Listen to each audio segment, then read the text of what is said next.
What a cold open thing. Let's see. We've talked about church and emo music. We gotta get it. It's sports time. Yeah, unfortunately, Josiah didn't have really cool stuff we said right before this. What do you mean? We can talk about Manchester United's preseason. Oh, It's so exciting to talk about matches that don't matter. Yeah, sports loses its salt until about week 6 of the NFL season, the like year after a World Cup, or like the few months after a World Cup. Okay, tell me you don't like baseball without telling me you don't like baseball. The Cubs are on a roll. The Cubs are on a roll. Well, are they still on the roll? I guess I'm thinking like week 4, because I was thinking into October, because like baseball's still right now. It's just getting into like the games like really, really matter part of the season. Yeah. Didn't they have a cool comeback yesterday? I was like half watching it. Many. They're playing really well right now. And PCA actually, they have a player that probably will win the MVP. So who actually lived in my friend's building across the street from my old apartment, and I met after his first game for the iCubs. You need to talk more about that. So you need to talk more about that. Yeah. I follow the Cubs very closely, and for a while I lived 5 minutes from the stadium, 5-minute walk from the downtown stadium. Now, what's the name of the stadium? Principal Park. No, wrong. Old Zech Taylor. I didn't live here then. I don't care. It's Principal Park to me. Shout out the insurance companies. We were just talking about 801 Grand. No, it's Zech Taylor Stadium. So when Javi Baez was traded from the Cubs to the Mets traded their top prospect, Pete Crow-Armstrong, to the Cubs, and he made his way up through the system pretty quickly. And his first game for the Iowa Cubs I went to, and he was good in center field. I don't think he got a hit for actually his like first 3 or 4 games. But that's crazy. Went to the game, and you could definitely make the case that the bartender at the game overserved me. Not my fault. What are you going to do? Got it. And then we went back to my friend's apartment, and we had figured out over his time living there that when the Iowa Cubs had prospects who were like down there for a little bit, or maybe even a guy who was going to be down for a couple weeks on like an injury rehab, they might stay in his apartment building. If it was a major leaguer, they'd stay in a hotel, but if it was a guy who didn't have as much money, they would stay in that building. And even a couple guys who played there the whole season lived there, which was cool, and we'd met a couple of them. So went over there, had another beer on his balcony, and then I was like, all right, I'm going to walk home. Walking out of the elevator and hear people coming up, and I was like, that sounds like a lot of guys. Come out of the elevator, and again, I'm pretty plastered at this point, but I'm like, oh, that's definitely Pete Crow-Armstrong. My brain was moving in slow motion. I was trying to be like, don't be too obnoxious, like just like let him go about his life. I bet you And failed. then I was like, dude, what? You could be meeting like a future superstar. And I'd already, in another story, messed up meeting Ben Zobrist at the farmer's market in Des Moines one time. Longer story, don't need to get into it. So I was like, and I really regretted it. So I was like, no regrets. And so I turned around in what I thought was a short amount of time. Turns out he was halfway down the hall.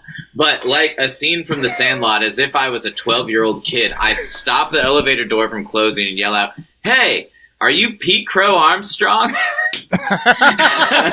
Used his full government name. Yeah. And he turns around and he's like, yeah. And then I instantly like panicked. I'm like, you idiot, you're an adult. Why are you talking to this guy like you're a little kid? And I just go, and I was just like, well, I let you get about your night, but we're really happy to have you in Des Moines. I'm excited to see you play. And he's like, well, I'm excited to be here. And I was like, yeah, like the nicest guy about me being a total dork to him. And then I ended up like having another brief conversation with him like a few weeks later, like when he was there. And very chill guy, very happy to see him having success. I wish I was following sports a little longer than this, because it would have been cool to have seen Pete while he was in the iCubs, and then being able to be like, oh wow, he's like a fucking star now.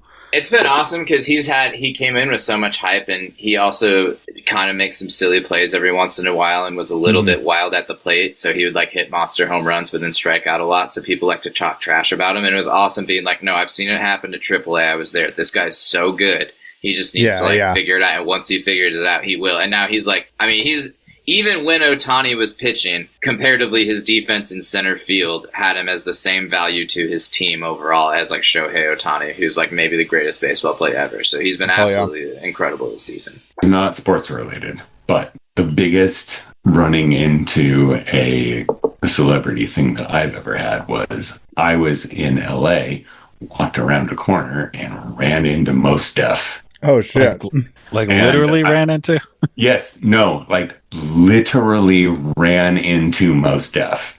And I was like, oh shit, you're a Mos Def. And he went, yeah. And I was like, I'm sorry. And then I just walked away. I got to make a sandwich for Bernie Sanders one time. That's I remember that day. Yeah, because that was sucked. It was a rough day at the coffee shop Chris and I used to work at.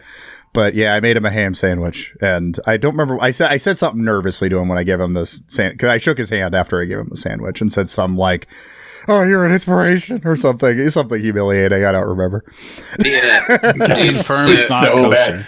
Josiah, did you work the day when NPR came and did morning edition? No, I was there that night after it happened, if I remember right. Okay, because the coffee machine didn't work. And we had to get coffee from Mars Cafe that day. Oh my God. You said... Yeah. It was terrible. I had to call Dan at dick o'clock in the morning and be like, Dan, I need you to make me coffee. That's so funny. And the NPR crowd's just like, wow, the coffee doesn't suck like it usually does. I don't know. What's going on? No, that was such a weird, because that coffee shop was like ground zero during like election time. That's like where all of the journalists and politicians seem to want to go when Iowa suddenly becomes in the spotlight for politics. Which we're not going to have anymore. Not Thank anymore.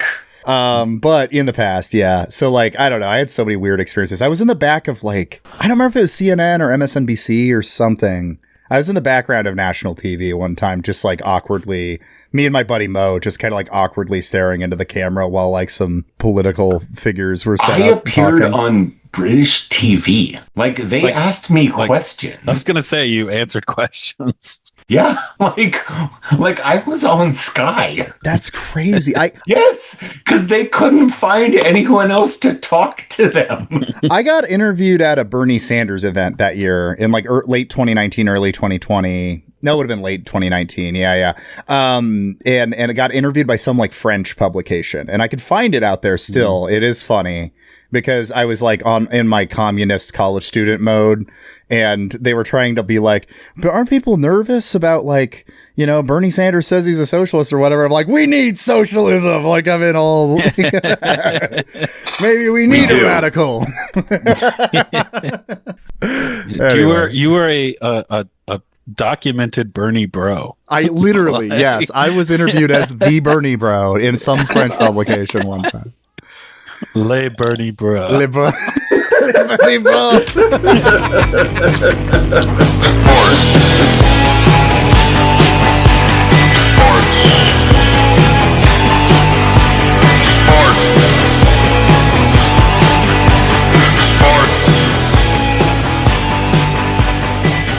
I was just going to say, speaking of the French, they played in the World Cup. There we go. All right. Hey.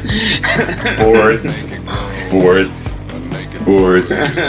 Welcome everybody to the Fruitless Sports Corner. This is and we've got some new people coming into the Patreon now, so I feel like I should explain. This started off as a spin-off of our book club episodes because Chris and Jake would talk about sports as the cold open to that, and then we just turned that into a separate series with Nate Thiessen joining us. I interviewed you for that one.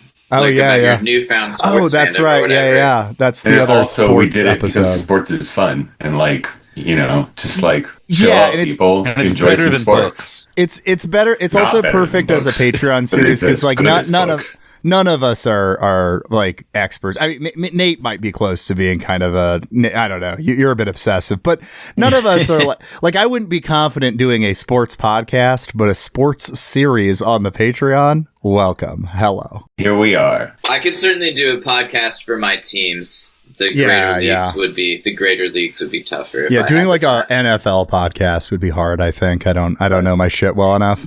Yeah, if I could do like the very unique niche of like an Iowa Hawkeye, Chicago Cub, Manchester United,